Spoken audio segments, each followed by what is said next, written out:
छपरा कचहरी से मैं अक्षय विनोद शुक्ल आपका स्वागत कर रहा हूं। नमस्कार, जय हिंद। आज हम छपरा कचहरी पहुंचे हैं और ये वो वाली कचहरी नहीं है जहां पर तारीख पे तारीख मिलती हो। ये वो है जहां पर लोगों को ट्रेन मिलती है और कुछ की छूट भी जाती है। हम यही जानना चाह रहे हैं कि भैया सत्ता की ट्रेन किसको मिलने वाली है, क्योंकि ये छपरा है जहां पर इस बार चुनावी मैदान में खेसारी लाल यादव पर आरजेडी ने दाव खेला। वहीं बीजेपी की तरफ से जिस कैंडिडेट को उतारा गया, छोटी कुमारी, उसके खिलाफ में बीजेपी की ही एक कार्यकर्ता चुनावी मैदान में। अब इसका क्या असर है, क्या नहीं है, यही तो जानना चाहते हैं। आप यहीं से हैं, छपरा से? जी, मैं यहीं छपरा से हूँ। अच्छा, कचहरी आसपास कचहरी है क्या? हाँ, यहाँ से 500 मीटर जाइएगा तो वहाँ आपको कचहरी मिलेगी, जहाँ सभी तारीख पर तारीख जैसा आपने बोला वो मिलता है। ये चीज़ है, इसी के नाम पर शायद रखा गया। अभी कंफर्म जानकारी नहीं है, मगर शायद इसी वजह से रखा गया है। बढ़िया। बाकी अपने छपरा के बारे में कोई जानकारी? छपरा के बारे में, छपरा हमारा बहुत ही क्रांतिकारी नेताओं का अपना शहर रहा है। यहाँ से माननीय बहुत ही बड़े विद्वान जेपी जी का गांव है यहीं पर। यहाँ से हम लोग बहुत सारे युवा हैं। क्रांति की धरती, लेकिन इस धरती के साथ न्याय हुआ क्या? कचहरी धरती इनकी बात अभी तक राजनीतिक पार्टियों द्वारा इसको लेकर बेवकूफ़ बनाया जाता है। ठीक है, ना विकास हुआ है और ना ही जनता के। देखिए, तो अब वहाँ अगर 20 साल कार्यकाल में 10% विकास होता है तो उसको विकास नहीं मानते। ठीक है, क्या 3 चीज़ है? पहले आप फटाफट ये बता दीजिए जो ज़रूरत है आज छपरा की। देखिए, पहले तो युवाओं के रोजगार के बारे में। ठीक है, रोजगार का सृजन कीजिए। मैं ये नहीं कहता हूँ कि आप एक ही दिन में 1 करोड़ कर दीजिए, लेकिन उसका शुरुआत तो कीजिए। कब तक बेवकूफ़ बनाएगा युवाओं के बारे में? बगल में यूनिवर्सिटी है, 3 साल का डिग्री 6 साल में दिया जाता है। किसी जनप्रतिनिधि का इस पर 3 साल का डिग्री 6 साल में क्यों? सत्र लेट है। कभी किसी प्रतिनिधि ने इस विषय को उठाया नहीं, ना इस पर कभी संज्ञान लेने का कोशिश किया। ठीक है, और तीसरा है कि युवाओं के लिए एक ऐसा खेल मैदान बनाया जाए जहां हमारी बहनें भाई जाके अपना आर्मी का एयरफोर्स का तैयारी करें। और दुर्भाग्य ये है कि सत्ताधीन जो लोग हैं, विगत 2 टर्म से 3 टर्म से यहाँ के विधायक है, सांसद है, लेकिन किसी का नज़र इस पर नहीं पड़ता। अभी तक नहीं पड़ा। अच्छा, ये इस पे बात करूंगा मैं, लेकिन आपको हुलिया मैं एक बार पास से दिखाना चाहूँगा। आपने तो जय महाराष्ट्र वाला टीका लगाया, हाथ पैर में दिखाइए कितने टैटू हैं। महाकाल पूरे चारों तरफ महाकाल यहाँ पे गर्दन पे है।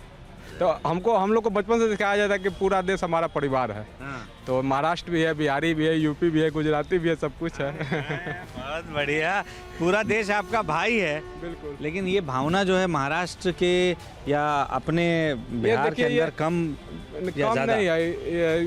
समय के अनुसार नेता जो है अपना रोटी सेकते हैं। ठीक है, और क्यों आज किसी पार्टी विशेष का जब जातिवाद बिहार में इस पे खुल के बात रहता है, बिल्कुल रहता है भैया। इफेक्ट करता है, चुनाव को भी इफेक्ट करता है, समाज अभी भी कर रहा है। बिल्कुल बिल्कुल बिल्कुल। हाँ? अभी ये देखिए, ये जो बहुत ही पुराना घाव है, इसको भरने में थोड़ा समय लगेगा। और कितना समय? और कितना समय? समय तो बहुत ज़्यादा लग जाएगा। मैं तो ये कहता हूँ कि जो भी नेता अगर सदन में जाता है या शपथ लेता है तो वो ये ना बोले कि मैं संविधान को साक्षी मान के शपथ लेता हूँ कि श्रद्धापूर्वक या कुछ भी करूँगा। वो अपने फिर क्या कसम खा के करे जो भी करना है, क्योंकि ये लोग एक बार शपथ लेने के बाद संविधान को भी झूठा साबित कर चुके हैं। आप तो उन नेताओं को भूल गए जो बच्चों की कसम खा के उसको भी झूठा साबित कर चुके हैं। बिल्कुल कर चुके हैं। लेकिन ये लोग हर सबको, हमारे प्रधानमंत्री भी इस मैटर में शामिल होते हैं। 2015 के विधानसभा चुनाव में उन्होंने मरौड़ा के मंच से कहा था कि मित्रों भाइयों, मैं 2015 में आपके सामने कह रहा हूँ कि मरौड़ा में एक चीनी मिल बंद था, उसको मैं चालू करवाऊंगा। और उसी चीनी मिल के चीनी चालू हुआ नहीं हुआ। मोदी जी मोदी जी अवतारी पुरुष हैं, खुद से ही बोले हैं कि हम अवतारी पुरुष हैं। इसके पहले भी वो बोले हैं बहुत हुआ महंगाई का मार, भाइयों बहनों अब की बार मोदी सरकार। भाई जो घटने का नाम ले ले, जिसका दाम घटा हो। लगता है नीतीश कुमार ठीक काम किए हैं। हाँ, किए। रोजगार के मामले में चूक गए, लेकिन रोजगार तो दिए हैं, लेकिन आगे देंगे, बोले हैं देने के लिए। तो अब तक काहे नहीं दे पाए भाई? काहे नहीं, इतना सारी पुलिस में भर्ती ले लिए, फिर आगे 22,000 देंगे और विभाग में देबे करेंगे। लेकिन वो भैया अभी तेजस्वी यादव जब कह रहे हैं, किसको देख के मुस्कुरा रहे हैं? ना, मैंने हम बोले हैं 2025 से 30 फिर से नीतीश आ रहे हैं। क्या फिर से बताओ? 2025 से 30 फिर से नीतीश आ रहे हैं, आ गए। लेकिन यार एक बात बताओ, जब सामने से तेजस्वी यादव कहते हैं कि ये नौकरी नहीं दे पाए, तो आप जैसे युवा को क्या लगता है? अच्छा, नौकरी पढ़ा लिखा आदमी के मिलता है। बिहार में बाकी लोग पढ़ा ही लिखा नहीं है क्या? ठीक है, नौकरी टैलेंट पर मिलता है ना। जिसका भी टैलेंट है जो ले रहे हैं नौकरी तो ले रहे हैं।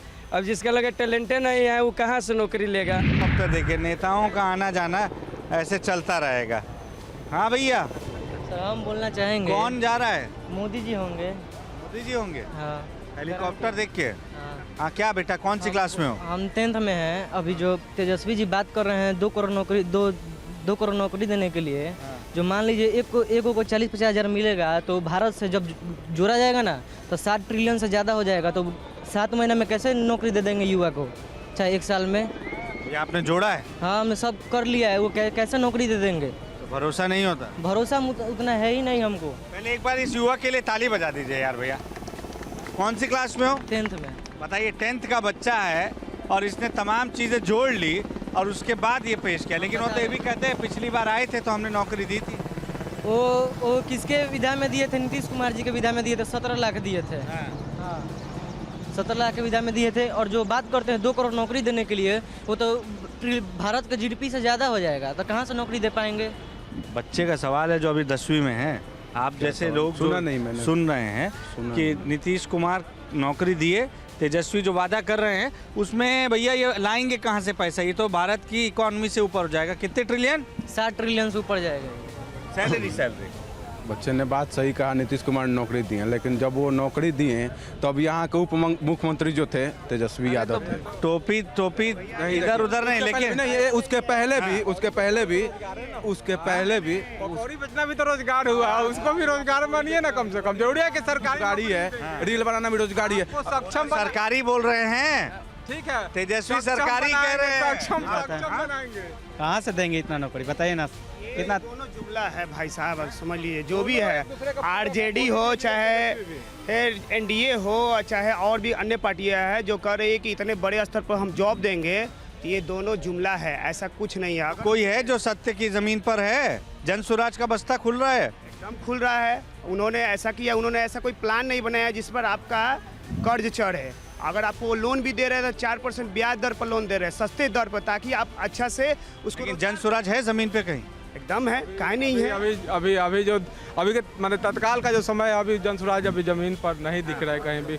उसके जो नेता है पीके जी खुद साइलेंट हो गए। चुनाव के समय जब एग्रेसिव होना चाहिए खुद साइलेंट हो गए हैं। और बिहार में हम कहीं भी उनके देखिए, नौकरी की बात जो ये लोग बोल रहे हैं, जरूरी नहीं है कि हर इंसान को सरकारी नौकरी ही मिले। तेजस्वी यादव ने हर परिवार को सरकारी नौकरी, मैं किसी नेता तेजस्वी यादव ने बोला या नहीं? ये बात पूछ रहे हैं। बोला है उन्होंने, हाँ, बोला है, मुमकिन ठीक है। है। इसके पहले भी नरेंद्र मुमकिन है, देखिए नहीं है। मोदी जी ने भी बोला है। हाँ। मुमकिन ये नहीं दिख रहा है कहीं से भी, जुमलाबाजी है, जुमलाबाजी है। तेजस्वी यादव बोले हैं कि हम हर एक फैमिली के घर में देंगे, तो 2.5 करोड़ फैमिली हो रहा है। बताइए, मोदी जी ने रोजगार देने की बात की थी, सरकारी नौकरी देने की बात नहीं की थी। उनके नजर में पकौड़ी बेचना भी रोजगार था। बात यहाँ पे ये है कि आज के डेट में मेरे भी घर के लोग जो है, मेरे अगर चाचा फैमिली है, उनकी भी फैमिली है ना सर, छपरा छोड़ के बाहर जाके फ्लैट लेके रह रहे हैं। आज यहाँ पे अगर एक भी फैक्ट्री लग जाएगा ना, सरकारी नौकरी की जरूरत नहीं है, इंसान यहाँ पे भी कमा सकता है, खा सकता है। बहुत बुरा लगता है इंसान के अंदर ही कि 6 महीने साल भर अपने घर को परिवार को छोड़ के बाहर जाकर रहे और 6 महीने साल भर में एक बार मिलने के लिए यहाँ पे। पलायन का मुद्दा, तो आपको लग रहा है कि ये जो पलायन का मुद्दा है, बाहर जाना मुश्किल है ना? लेकिन आपके जो तमाम प्रतिनिधि हैं उसमें एक बड़ा चेहरा है आरजेडी की तरफ से, पहचानते कौन? खेसारी लाल यादव। वो भी तो पलायन ना करके चले जाएंगे जीतने हारने के बाद। जीतने हारने के बाद में नहीं, यहाँ पे क्या है, यहाँ से जब मुंबई दिल्ली जाते हैं ट्रेन का धक्का खाते खाते पूरी हालत ख़राब हो जाती है। यहाँ से नहीं बाथरूम करने की जगह है, नहीं ये रास्ते में जब ट्रेन की जो जगह होती है उसमें भी सो के। हाँ, उसमें भी आदमी सोकर जाते हैं। एक्चुअली में अगर बिहार में अगर एक जिला में अगर एक कंपनियां लग जाए तो हमारे बिहार का बाहर जाने की जरूरत ना हो।